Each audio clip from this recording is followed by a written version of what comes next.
Jusqu'alors, l'épidémie de Covid-19 était peut-être pour certains d'entre vous une idée lointaine. Elle est devenue une réalité, immédiate, pressante. Le gouvernement a pris, comme je vous l'avais annoncé, des dispositions fermes pour freiner la propagation du virus. Les crèches, les écoles, les collèges, les lycées, les universités sont fermés depuis ce jour. Samedi soir, les restaurants, les bars, tous les commerces non essentiels à la vie de la nation ont également clos leurs portes. Les rassemblements de plus de 100 personnes ont été interdits. Jamais la France n'avait dû prendre de telles décisions, évidemment exceptionnelles, évidemment temporaires, en temps de paix. Elles ont été prises avec ordre, préparation, sur la base de recommandations scientifiques avec un seul objectif: nous protéger face à la propagation du virus. Dans la journée de jeudi, un consensus scientifique et politique s'est formé pour maintenir le premier tour des élections municipales.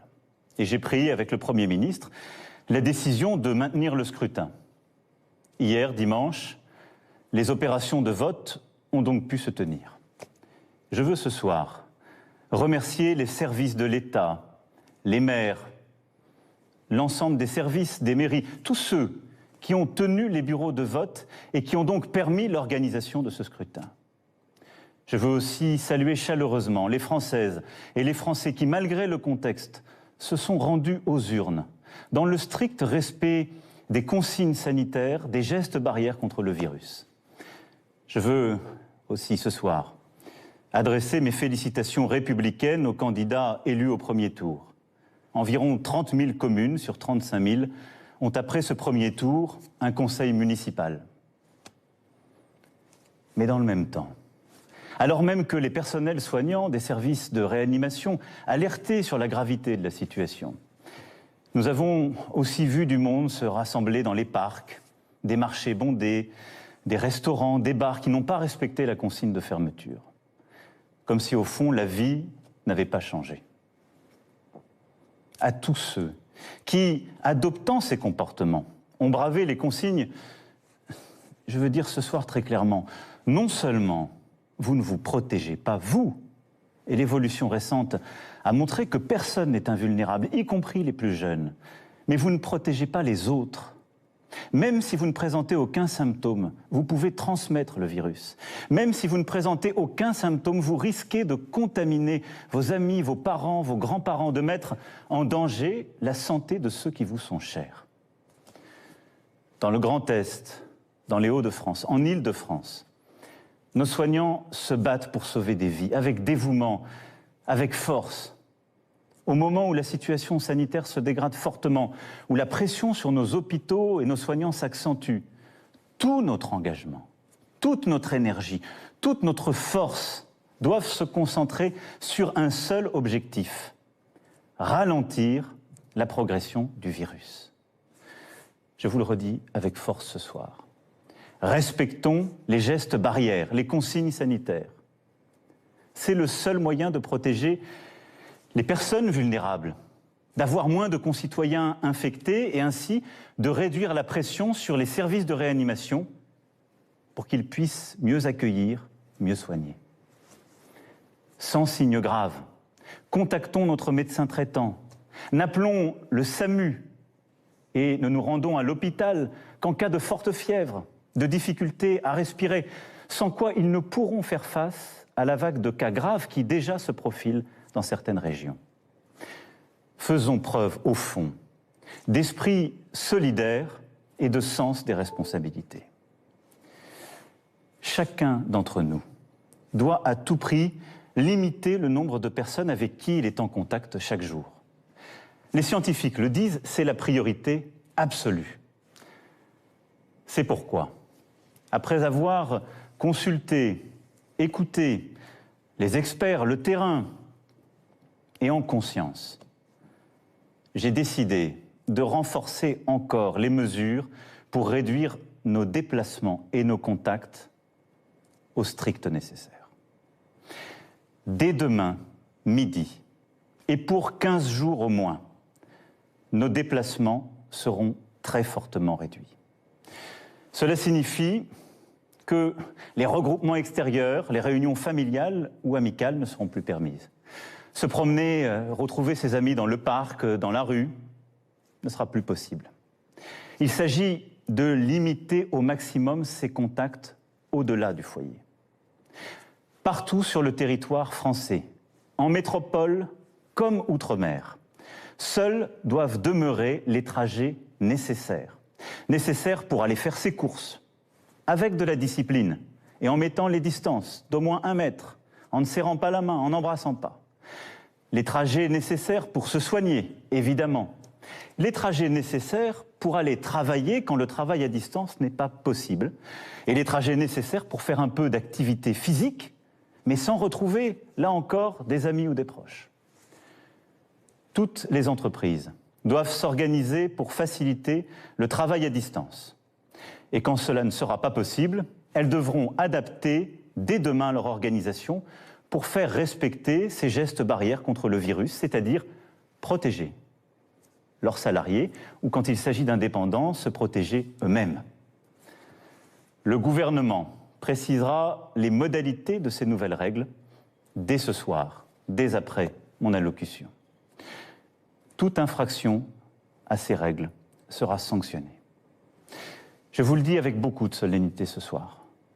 Écoutons les soignants qui nous disent, si vous voulez nous aider, il faut rester chez vous et limiter les contacts. C'est le plus important. Évidemment, ce soir, je pose des règles nouvelles. Nous posons des interdits, il y aura des contrôles. Mais la meilleure règle, c'est celle qu'en tant que citoyen, vous vous appliquez à vous-même.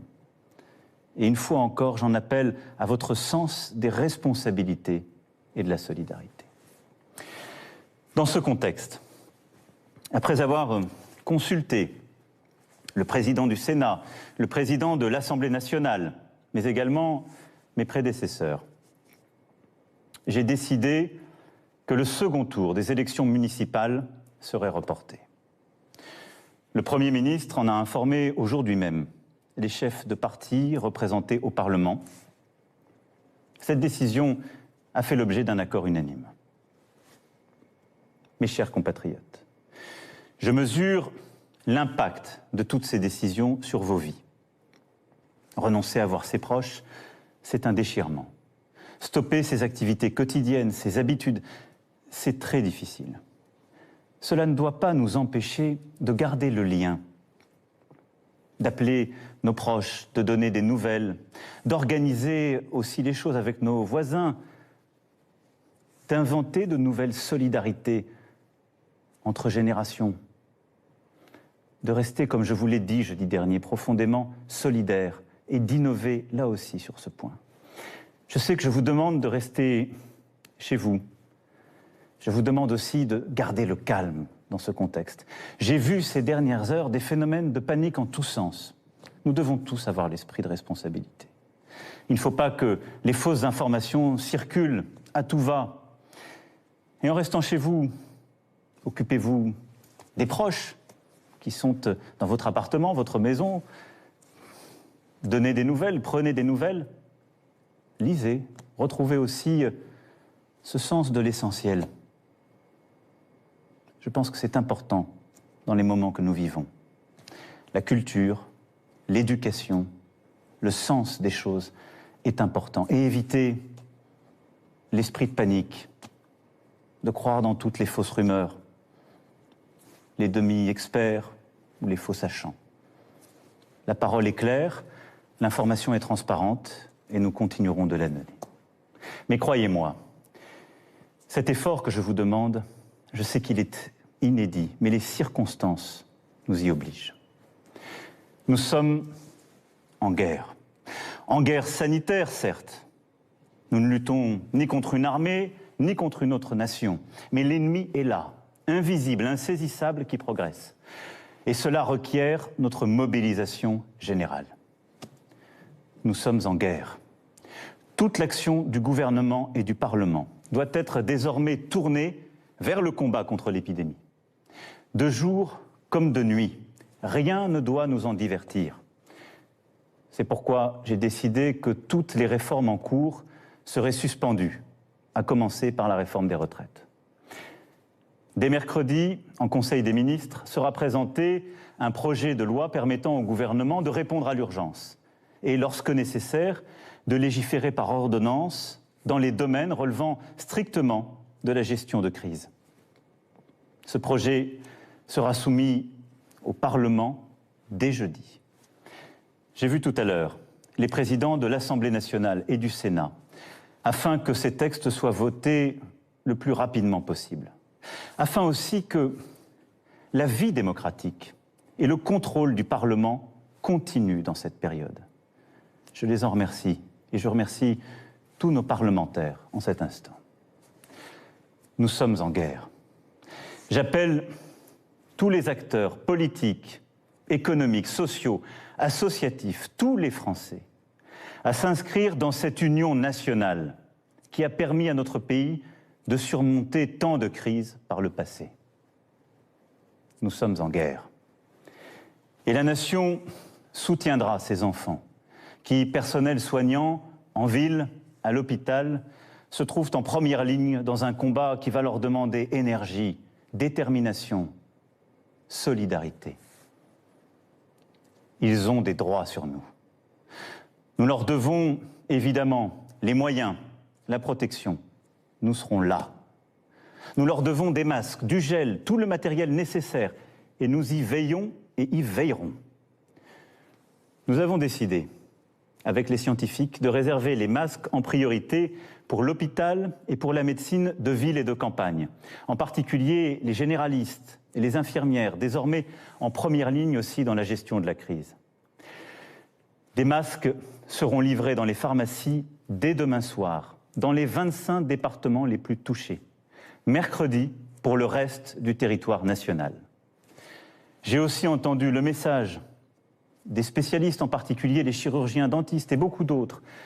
Des solutions seront trouvées avec le ministre de la Santé dans les prochaines heures.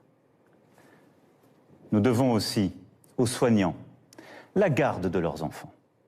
Un service minimum de garde est en place depuis ce jour dans les crèches et dans les écoles. Nous leur devons aussi sérénité dans leurs déplacements et repos.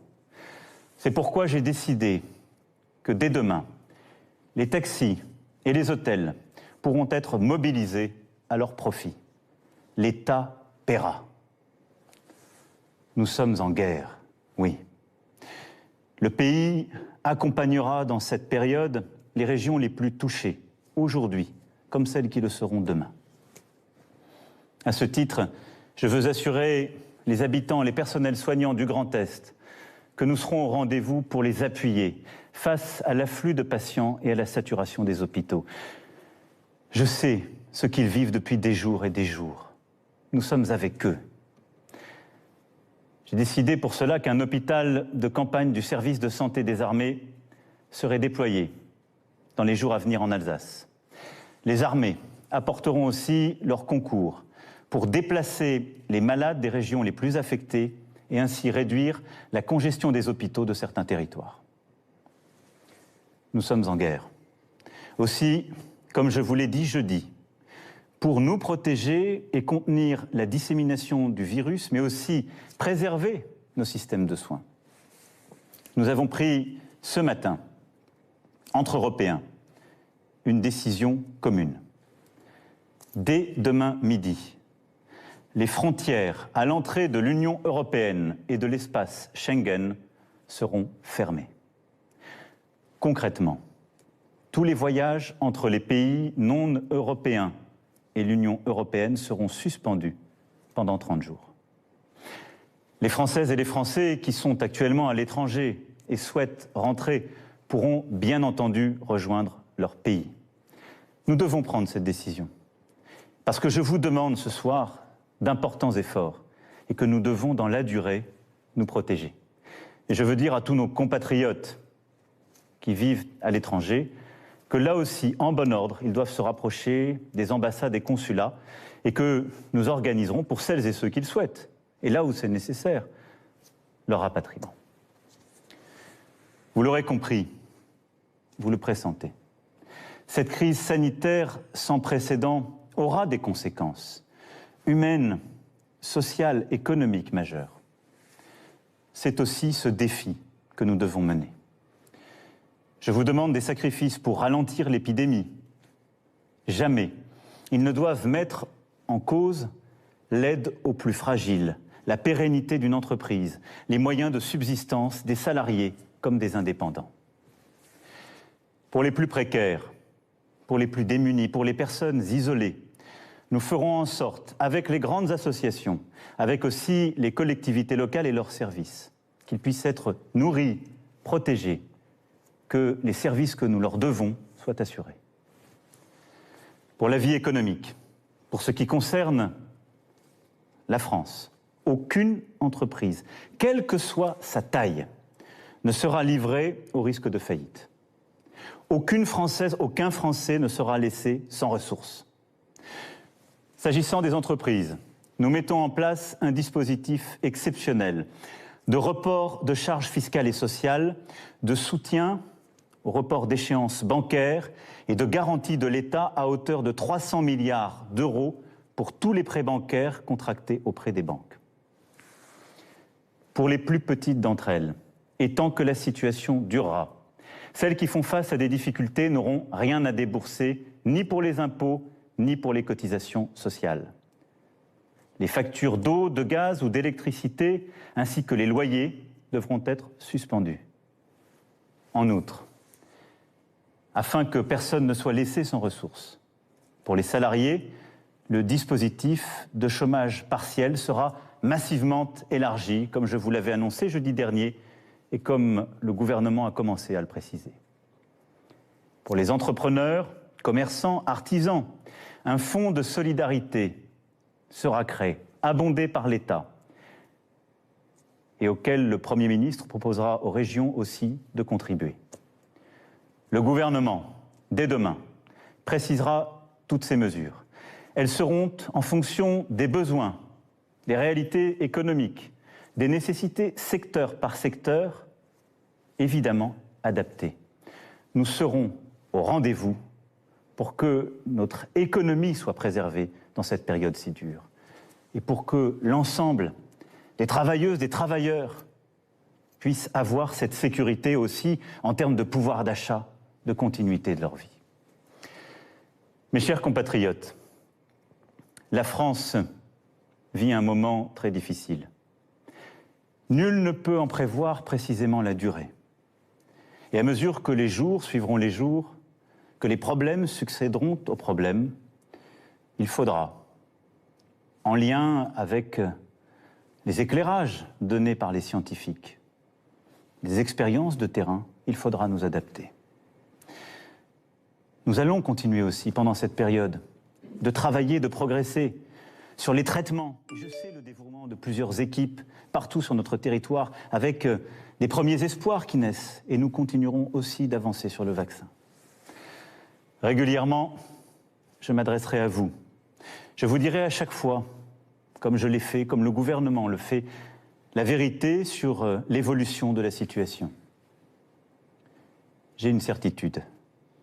Plus nous agirons ensemble, et vite, plus nous surmonterons cette épreuve. Plus nous agirons en citoyens, plus nous ferons preuve de la même force d'âme, de la même abnégation patriote que démontrent aujourd'hui nos personnels soignants, nos sapeurs-pompiers, l'ensemble des acteurs de la sécurité civile. Plus vite, nous sortirons de cette vie au ralenti. Nous y arriverons, mes chers compatriotes, en étant unis, solidaires. Je vous demande d'être responsables tous ensemble et de ne céder à aucune panique, d'accepter ces contraintes, de les porter, de les expliquer, de vous les appliquer à vous-même. Nous les appliquerons tous. Il n'y aura pas de passe-droit. Mais là aussi, de ne céder ni à la panique, ni au désordre. Nous gagnerons. Mais cette période nous aura beaucoup appris. Beaucoup de certitudes, de convictions, sont balayées, seront remises en cause. Beaucoup de choses que nous pensions impossibles adviennent. Ne nous laissons pas impressionner. Agissons avec force. Mais retenons cela. Le jour d'après, quand nous aurons gagné, ce ne sera pas un retour au jour d'avant. Nous serons plus forts moralement, nous aurons appris. Et je saurai aussi avec vous en tirer toutes les conséquences. Toutes les conséquences. Y sont-nous, individuellement et collectivement, à la hauteur du moment? Je sais, mes chers compatriotes, pouvoir compter sur vous. Vive la République!